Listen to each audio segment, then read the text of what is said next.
Hello and welcome to another edition of the Eternal Spirit Show with me, Paul Salmon. I'm a psychic medium and my guest today is Kevin Doe from Auric Interpretations. Hello Kevin. Morning. Lovely to see you because we have met a few times We have, over yes. the years. And last time we met at the Felixstowe Mind, Body and Spirit That's right. Festival where you did take my Auric photograph. Yeah. Now, for those who don't know, what is an aura? An I know aura, it's difficult, it's a big one to ask you. an aura is the metaphysical part of the outside of you. It's the energy that surrounds you. It's your consciousness. It can be seen, felt or experienced.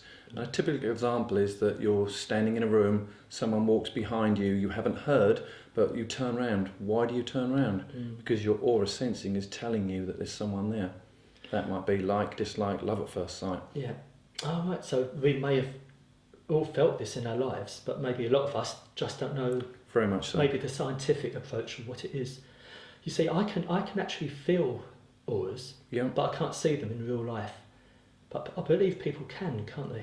That's right. There's no hard and fast rules to seeing, feeling or experiencing auras. Yeah. We teach many people different ways. For some people, just looking and closing their eyes and seeing a reflection. For others, it's feeling. We just ask, what do you feel? And for another person, they can actually feel the space. Healers, particularly with sensitive hands, can walk into the space and they can sense and feel that. All right. Is that where we get the psychic knowledge from as well? Because we can, maybe not mediums, but well, mediums as well, but psychics can pick up on the auras and it's got information.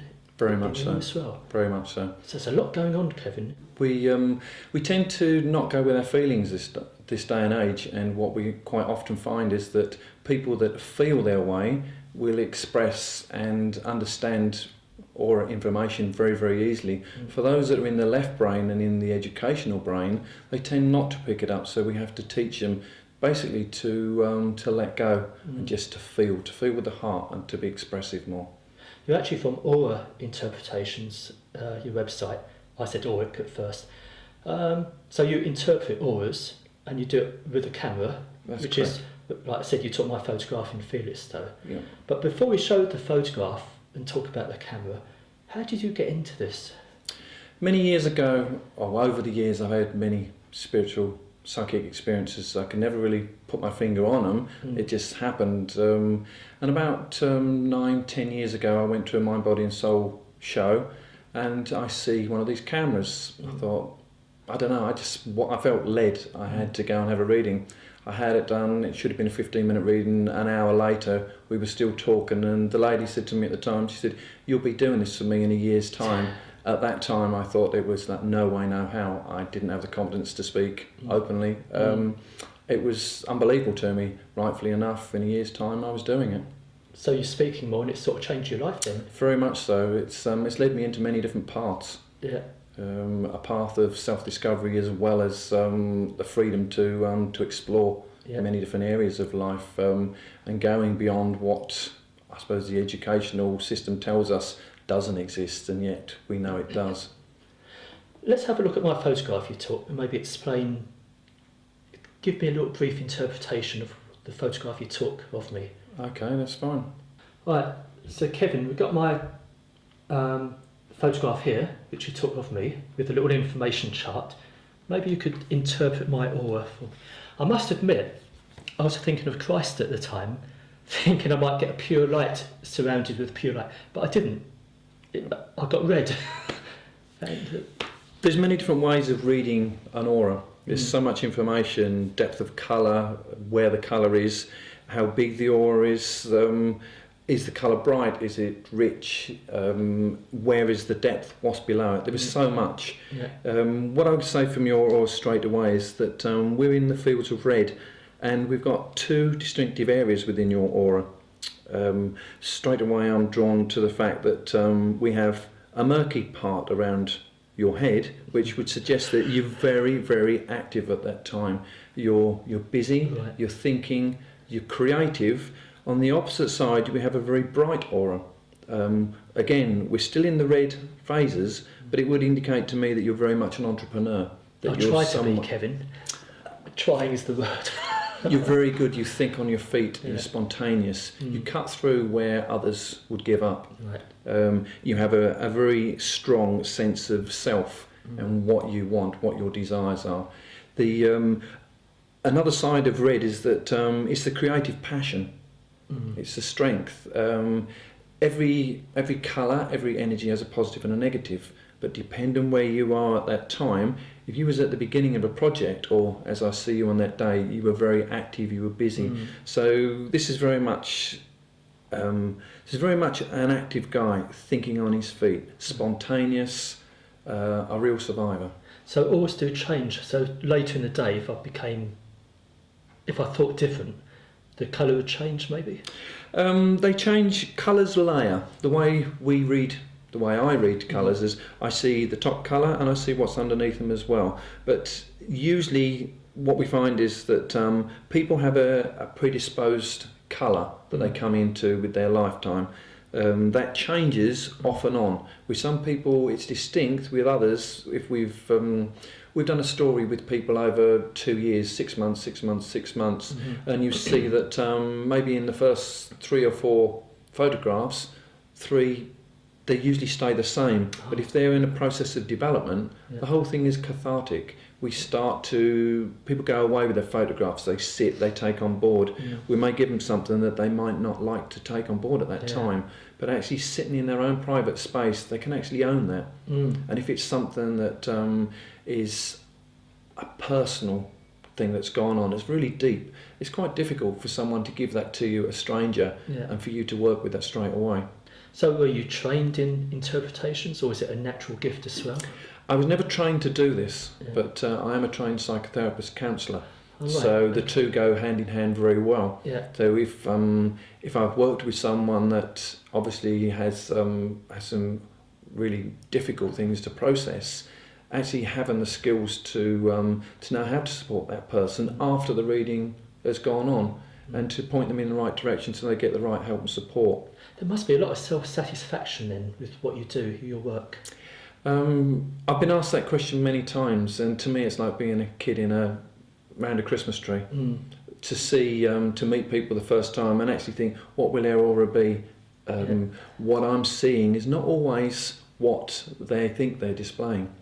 So to think on my feet and to actually be able to embrace that person's energy, it's not always easy, because a person can be closed, others can be very open. So we gently feel our way into the person's energy, and what is there will present itself.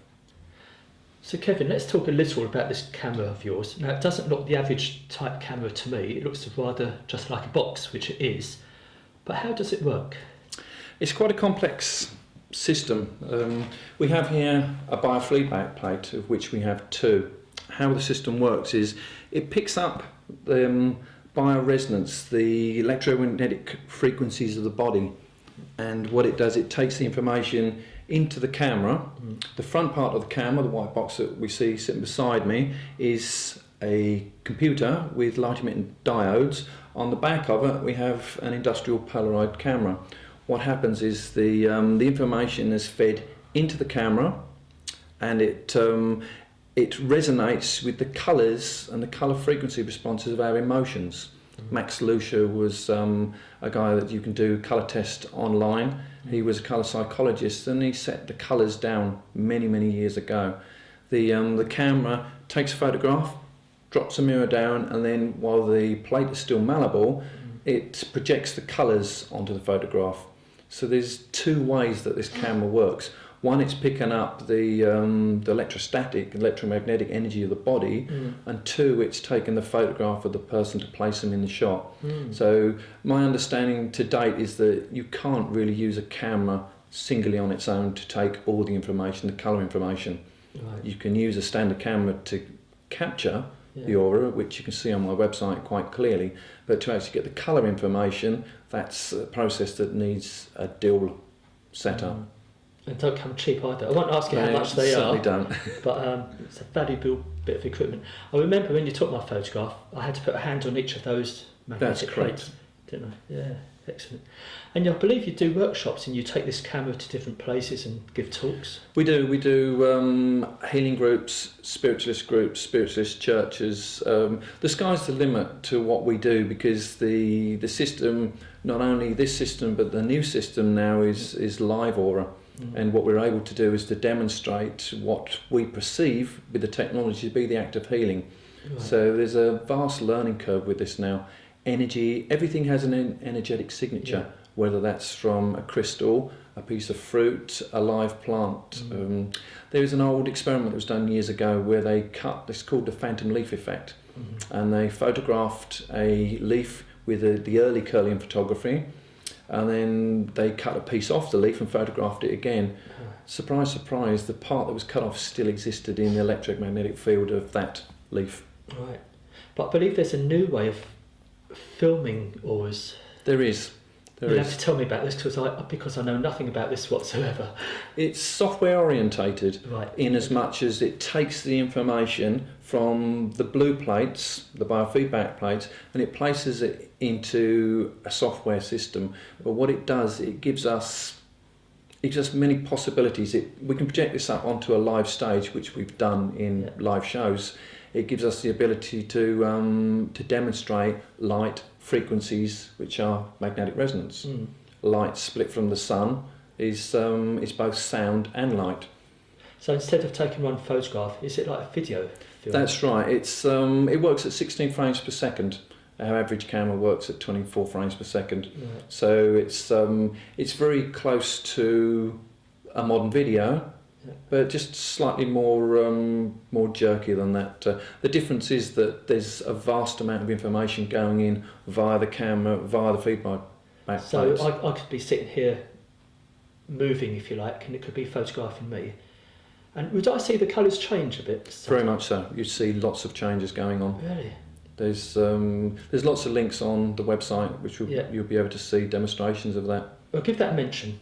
The website address. The website is www.aura-interpretations.com. Right. Or if that's too much for you to remember, contact me here at Eternal Spirit Show. I'm sure people will get in touch. What's the future hold? Where do you think we're going next, Kevin, after this next way of filming auras? Have you got any idea? There's some real challenges going on with aura. We're living in a world now that is actually recognising that we are not just a physical shell of the body, that we are an energy-based reality. And that energy-based reality is now bringing this sort of equipment into diagnostic processes. There's various equipment on the market now where you hold two cylinders and it gives you a diagnostic of what the energy of your body is. The body's either working in phase or out, in harmony or in disease. Right. Okay. So those systems are excellent. Russians are working very hard at this moment in time in bringing this back to a diagnostic usage again. Really? So although our particular equipment is not for the medical fraternity, there are systems out there that work bioresonance, biofeedback, that give excellent diagnostic capabilities. I mean, I remember looking at, well, I still do, at churches, church windows and paintings. You see the aura or halo. That's correct. Now, is that representative of the aura, do you think? Well, from looking at biblical texts and other documents around the world, yes, the Hindu tradition shows all the chakra points on the hands, the energy centres. And if you look over my shoulder to my poster behind me, you can see the energy points very, very clearly. Years and years ago, they used to tell us that these energy points didn't exist, but we find out that MRI scanners can actually detect them quite easily. They line up with the central endocrine system of the body. Right. So the 2,000-plus-year-old system has been validated. So Kevin, what other uses are there for this equipment? There's many, from multi-page printouts to using it live on demonstrations. I guess a good example of that, 2 years ago, I was very lucky to be recruited by Tony Stockwell. I was asked to co-present a live show to a live audience. I'd never done anything like that before, but it was an incredible experience. We took people out of the audience, we put them live on stage, and I was able to demonstrate the act of healing using the process of the camera with two auras showing the interaction between the two. It was an incredible experience, but it also gave us the ability to to air our equipment to a larger public. Now these cameras or machines are very popular because when I attend mind, body, spirit shows, there are queues, people lining up for a long time to have their photograph taken and interpreted. But so you must naturally be a psychic anyway to give interpretations. But as a medium, how do you fare on the medium side of things, Kevin? I'm trained medium. I've done many workshops with different people, Tony Stockwell's studio and others around the country. I guess it developed over the years, and what I found was that I felt experiences. I didn't always see things. Sometimes I would hear something, but many experiences brought me to the same point. It's like many strings to the same bow, really. So mediumship, sometimes I might be doing a reading and I know instantly that it's bereavement. I sense that I have someone standing beside me, or I sense that there is someone around the person. The last show that I done literally a couple of weeks ago up in Leeds, I had a lady who was searching very, very deeply, very, very upset. And I got almost to the end of the reading, which was more about her and where she was at that time, and basically picking up her life and starting out new. And right at the end of the conversation, it was impressed with me, please tell her I love her and I'm very much around her. And I went into another reading for another 5 minutes at that point. Even though it was time for me to move on, it was important at that time to honour the information that was offered to me, so it was appropriate. The lady was so pleased, as was her friend that came with her, that that was what she was looking for. So that's like a healing process for her, wasn't it? Very, very much so. From that she could move on, maybe. Very much so. Have you got another little story to tell us about? I mean, is there one dramatic picture that sticks in your mind, for instance? There's been many over the time, and I think probably children are the most interesting phase at this moment in time. Children coming in with great awareness, and we had a young lad in Clacton, of all places. A very small show. It was a great experience. Lots of people. First, we done photographs of two parents. The little boy wasn't interested at all, but later on, he decided after they went home, he wanted his done, and he decided that his was going to be very bright green.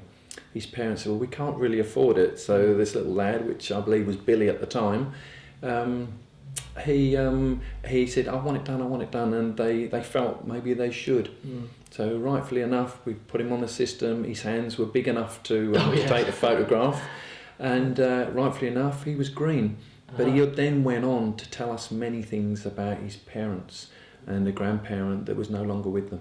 Wow, amazing.